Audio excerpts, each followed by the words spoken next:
Nikki, I have my own business and I have business partners as well. Now, I want to sell, but one or more of my business partners doesn't want to.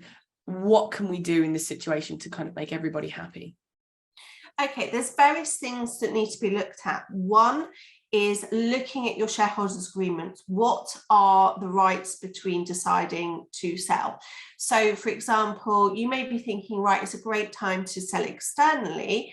However, the other partner doesn't. And if you are, say, just two partners and you're 50% shareholding each, it can become a bit of a stalemate. So this is why it's really good to have good shareholders agreements, because what you can do is have options that if the other one doesn't want to sell, then they could have the first right to refusal to buy those shares.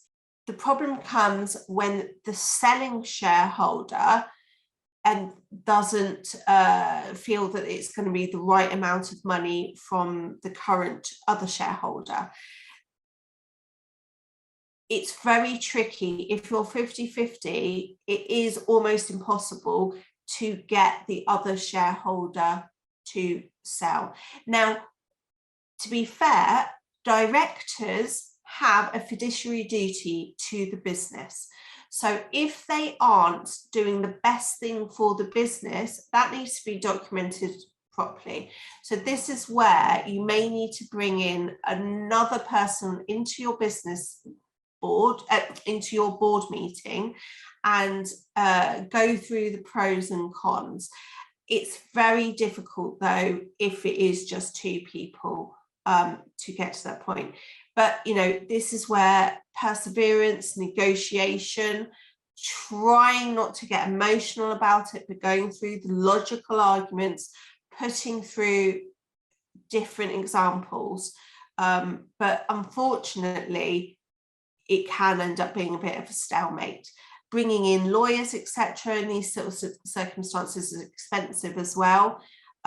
So it is a very tricky situation. So what I always recommend whenever I talk to business owners starting up their business, agree these sorts of things at the start of your business. Get it nailed into your shareholders agreement, into your business plan.